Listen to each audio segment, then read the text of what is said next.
Welcome back, guys, and I'm just going to give a quick overview on our electric plan. This isn't a how-to guide, and everybody should do their own research, and if you're not confident with electrics, then get somebody else who is qualified or at least confident and capable to help you. I contacted the IET directly because I wanted to know, let's just zoom in. I wanted to know the exact regs for the 18th edition and vehicles. I know there's a lot of conflicting ideas in the groups out there, so I thought I'd go direct and ask the horses and get it straight from their mouths. So firstly, I asked them to clarify what was meant by a motor caravan. Is it strictly a new build or a camper van made by a company or registered as such?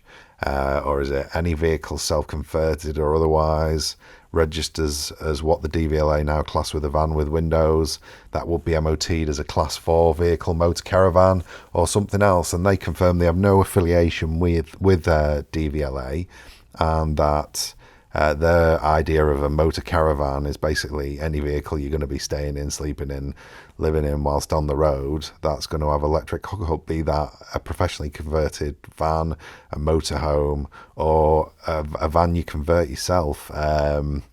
They are all at the same risk, effectively, of electrocuting you or somebody else, or being set on fire by bad wiring and somebody who isn't competent. Then I asked them to clarify if it now has to be a double pole, type A, B, C, F, RCD, and if type AC are no longer allowed. And they indicated that type AC are no longer allowed, and it has to be a double pole RCD of type A, B, C, F. You can no longer use AC to conform with current regs. And then finally, it indicates that each final circuit now needs overcurrent protection. So would that have to be a dual pole MCB or a dual pole RCBO, or will single MCBs, because it's protected by the RCD, meet the regs? And single MCBs will no longer meet the regs. They have to be a dual pole MCB or a dual pole RCBO. And that was direct from the IET technical department. I spoke to a chap over there. So to follow on the back of that, we will have our mains electric hookup coming in through the orange cable to a consumer unit. That consumer unit will house a 25 amp type A 30 milliamp RCD, and that will then lead into a double pole 10 amp MCB.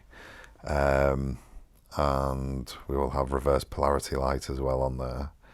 From the consumer unit, which will be earth bonded to the chassis, we move out into our socket. Now we're only going to have one ring effectively coming off there, and that will be to feed our 2000 watt Renogy inverter charger. So that's capable of delivering peak 4000, continual 2000, and that will charge our lithium up at 65 amp as well if we are plugged into mains. But the idea is to be off grid as much as possible. From here, I'm going to have a 2 module enclosure, and I'm going to have a 10 amp RCBO in there. And again, the Renogy consumer unit will be earth bonded back, and that will then mean that any earth faults or any circuit faults on this side of my system past the RCBO will trip the RCBO, and I can then run microwave, induction. Shell can run a hairdryer, we can run a travel kettle if we need to, and our fridge is going to be a full size 240 volt fridge with a manual thermostat. If needed, I'll fit a 12 volt relay which will run in parallel to this switch here, which is for the inverter charger. And what that will do, because the fridge has got a manual thermostat, when the thermostat calls for the compressor to start and cool the fridge, that will then switch the inverter on, and the inverter will only be switched on then for the fridge when it actually needs power. I don't know if I'm going to need to do that. We've got a lot of battery in 460 amp hours, and the fridge is looking like it's only going to use 15 to 20 amps a day. So we'll see how we do with that. So that's the main side pretty much sorted out. The 12 volt side will have obviously the two van batteries. From there I'm running 20mm squared red and black over to our Renogy DC to DC MPPT. I'll have a 70 amp fuse as close to the battery as possible to protect that, but at 20mm I'll be able to carry the 50 amp that this should be pulling, no problem at all, and I'll be within a 2% voltage drop off, so I'll be in the green there because it is quite a long run from the front of our van to the back. So that's that. Now this is a 50 amp DC to DC, and it's also an MPPT charge controller, so we can run our solar and our van charging off this. Now when it's running DC to DC, if the solar panels are isolated, it will charge that full 50 amp and push that directly through into our Roma 460 amp hour battery. So you have one output from here, and that output will run on a 60 amp fuse and push through to the battery there. The solar side of it, if we come up, we're having 4 100 watt panels wired in parallel. Now the reason we're wiring them in parallel is because it will only allow a maximum of 25 volts coming through here on the MPPT side. Now I've tested these panels already on a overcast day, and they were still pulling an amp and a half out of each panel. So wired in parallel, that will be 6 amps going through on cloudy overcast days. So because I'm wiring them in parallel, I've got a 15 amp fuse on each panel, and then they feed into a 4-way connector for both the positive and negative, and then that comes off and into 6mm squared cable. Obviously the amps are up there, so I just wanted to be covered. That comes down into a DC dual pole isolator switch, and that's a 63 amp one. That will isolate the solar off completely from the MPPT. Now, if you leave the solar on and are driving at the same time, then the battery to battery will only charge at 25 amp, or the DC to DC will only charge at 25 amp, then it'll make the rest up off the solar.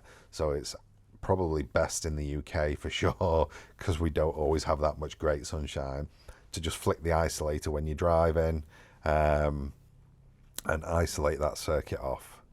Now I may put that on an electronic brake relay eventually, but just for now that's fine in the 2 module enclosure, isolating that one off. The MPP DC to DC comes with its own control panel, and that shows all the various bits and bobs. And then we'll get to the battery. The battery is 460 amp hour lithium from Roma batteries, and this will allow us to pull out, if we really wanted to, 250 amps continual, and it will charge in at 250 amps continual.